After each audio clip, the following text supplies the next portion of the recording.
आप सभी का एक बार फिर से स्वागत है। यूपी में एक और बड़े अभियान के तहत अवैध मदरसों और अतिक्रमण पर एक्शन हुआ है। खासकर यूपी में भारत नेपाल सीमा से सटे जिलों में अवैध मदरसों पर सरकार ने कार्रवाई की है। कई मदरसे सील किए गए हैं और अवैध निर्माण को भी जमींदोज किया गया है। रिपोर्ट देखिए।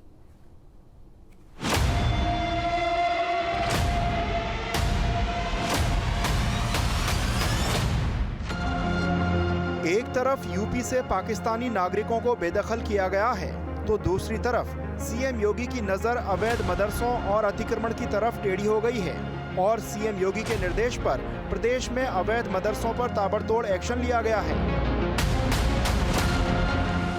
सरकार के निर्देश पर भारत नेपाल सीमा पर स्थित जिलों में खास अभियान चलाकर कई अवैध निर्माणों को ढाया गया है। साथ ही अवैध मदरसों पर कार्रवाई की गई है।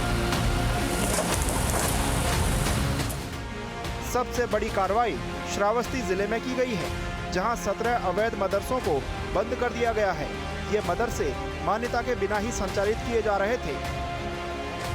इनमें तहसील जमुनाहा में 7 और तहसील धिगना में 10 मदरसे शामिल हैं। श्रावस्ती के अवैध मदरसा संचालकों में इस समय हड़कंप मचा हुआ है, क्योंकि श्रावस्ती के अधिकारियों के द्वारा 17 अवैध मदरसों को सील कर दिया गया है।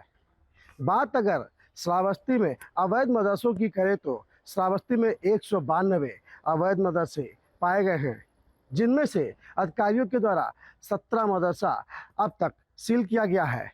अधिकारियों के द्वारा ये बताया जा रहा है कि जितने भी जिले में अवैध मदरसे होंगे उन पर कार्रवाई की जाएगी। हालांकि देखने वाली बात ये होगी कि 192 मदरसों में जो 17 मदरसा सील हुए हैं, उसके बाद जितने मदरसे बचे हैं उन पर कब तक कार्रवाई होती है।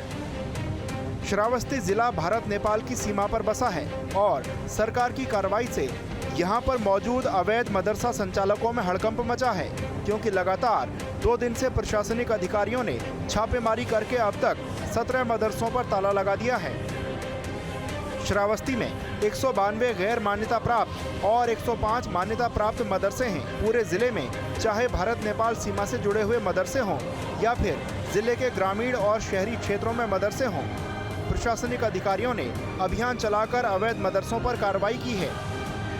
इसमें बॉर्डर के समीप का जो क्षेत्र है उसके अंतर्गत जो अनियमित या अवैध रूप से जो भी निर्माण है उन पर कार्रवाई हुई, उसी के अंतर्गत इस वजह से कार्रवाई हुई थी।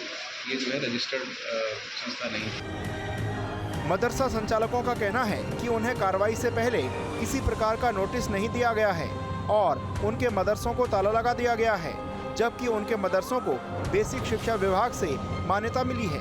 सभी मदरसों का UDISE कोड भी उनको मिला है और सभी बच्चे भी रजिस्टर्ड हैं। SDM साहब ने आकर के यहाँ जांच किया और कागज़ मांगा। सारे कागजात मैंने दे दिए, रजिस्ट्रेशन भी, मानते का कागज़ भी मैंने 14 में लिया था और इसके ज़मीनी कागज़ भी मौजूद है। इसके बावजूद भी उसको नहीं माना। हम लोगों को ना कोई नोटिस दिया है, ना हम लोगों से कोई चीज़ पूछा है। कागज़ पेपर कल पेपर ले जा कर के तहसील में दिया है। सारे डॉक्यूमेंट SDM साहब के पास जमा हैं और आज भी ले जा कर के दिखाया गया। सिद्धार्थनगर में सीमा से सटे 15 किलोमीटर के भीतर SSB ने करीब 530 स्थानों को चिन्हित किया था, जो सरकारी भूमि पर अवैध अतिक्रमण के अंदर आते हैं। उनकी सूची जिलाधिकारी को अतिक्रमण हटाने के लिए सौंपी गई थी। इस पर कार्रवाई करते हुए अब तक कुल 11 मामलों में अतिक्रमण हटाने की कार्रवाई की गई है, जिसमें 5 स्थायी और 6 अस्थायी अतिक्रमण शामिल हैं। जिलाधिकारी राजा गणपति आर ने बताया कि पिछले 3 वर्षों से भारत नेपाल सीमा से सटी सरकारी जमीनों पर अतिक्रमण को चिन्हित कर उनकी सूची बनाई जा रही है। कि इंडो नेपाल बॉर्डर में भारत सरकार का जो निर्देश है होम मिनिस्ट्री से, उसमें इंडो नेपाल बॉर्डर से 15 किलोमीटर तक जितना भी सरकारी जमीन पे अवैध अतिक्रमण है उसको हटाने के लिए निर्देशित किया गया है। उस अवैध अतिक्रमण का हटाने के संबंध में मैंने SDM नवगढ़ और SDM शौरतगढ़ को निर्देशित किया है और SDM नवगढ़ और SDM शौरतगढ़ के माध्यम से जितना भी अवैध अतिक्रमण है जो इंडो नेपाल बॉर्डर से 10 किलोमीटर के अंदर 10 से 15 किलोमीटर के अंदर उसका सरकारी जमीन पे जितना भी अवैध अतिक्रमण हम लोगों ने चिन्हित किया है, और चिन्हीकरण करने के बाद जितना भी जो परमानेंट एनक्रोचमेंट स्थायी रूप से जो कब्जा है उसका विरुद्ध धारा 67 का कार्रवाई हम लोगों ने शुरू करने के लिए निर्देशित किया है। बहराइच की नेपाल से जुड़ी कुल अंतर्राष्ट्रीय सीमा 110 किलोमीटर है। अंतर्राष्ट्रीय सीमा से 10 किलोमीटर के अंदर सरकारी जमीन पर अतिक्रमण हटाए जाने और चिन्हीकरण के अभियान के तहत अब तक कुल 89 स्थानों पर कार्रवाई की गई है। अतिक्रमण को राजस्व टीम, पुलिस टीम और एसएसबी के संयुक्त रूप से अभियान चलाकर हटाया।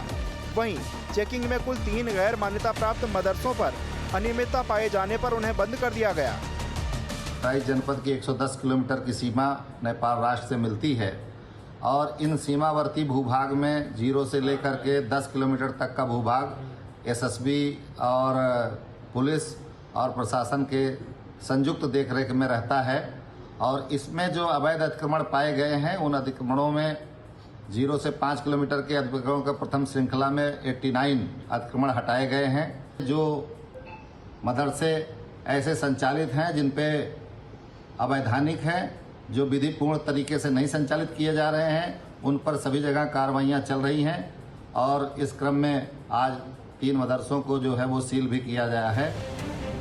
उधर लखीमपुर खीरी में भी अवैध मदरसों पर योगी सरकार की सख्ती नजर आई है, जहां सरकारी जगह पर अवैध कब्जा कर बनाए गए मदरसे पर बुलडोजर चलाया गया। नेपाल बॉर्डर के पास कृष्णानगर गांव में प्रशासन की टीम ने भारी सुरक्षा बलों के साथ सरकारी जमीन पर किए गए अवैध निर्माण को ढहा दिया। बताया जा रहा है कि संपूर्ण नगर इलाके में इससे पहले 2023 में भी अवैध रूप से बनी मस्जिद मदरसा को प्रशासन ने गिराया था, लेकिन एक बार फिर वहीं पर निर्माण किया जा रहा था, जिसके बाद प्रशासन की टीम ने वहां बुलडोजर चलाकर सरकारी जमीन को खाली करा लिया। इधर सरकार के निर्देश पर प्रशासन अवैध मदरसों और अतिक्रमण पर एक्शन ले रहा है, तो इस मामले पर सियासत भी शुरू हो गई है। सरकार इसे सही ठहरा रही है तो विपक्ष कार्रवाई पर सवाल उठा रहा है। देखिए, मुझे लगता है कि सरकारी जमीन पे बना कोई भी अवैध निर्माण, भले ही वो किसी भी तरह का हो, यदि वो सरकार जो निर्माण है वो साबित नहीं कर पाएगा कि जमीन उसकी है, वो निर्माण जरूर जमींदोज होगा। कानून की सीमाओं के से बाहर कोई नहीं है, कानून की सीमाओं के अंदर है, और जो भी सरकार भी कार्रवाई कर रही है वो भी कानून की परिधि में ही कर रही है।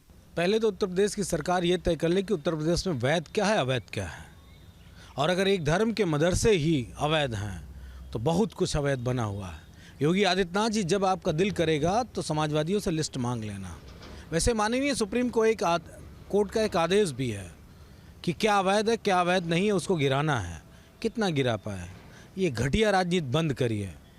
मदरसों से जो बच्चे पढ़ के अरबी, फारसी, उर्दू सीख के जाते हैं और दुनिया के कोनों में जाकर भारत की अर्थव्यवस्था को मजबूत करते हैं। आपको शर्म आनी चाहिए कि आप अपने भारत की अर्थव्यवस्था के उन मदरसों को बर्बाद कर रहे हैं। सरकार की इस कार्रवाई से एक बात तो जाहिर होती है कि यूपी में कानून के खिलाफ जाकर कोई भी काम करना अपने लिए मुसीबत मोल लेना है। वहीं इस एक्शन से अतिक्रमणकारियों और अवैध मदरसा संचालकों में खलबली मची है। Team news state.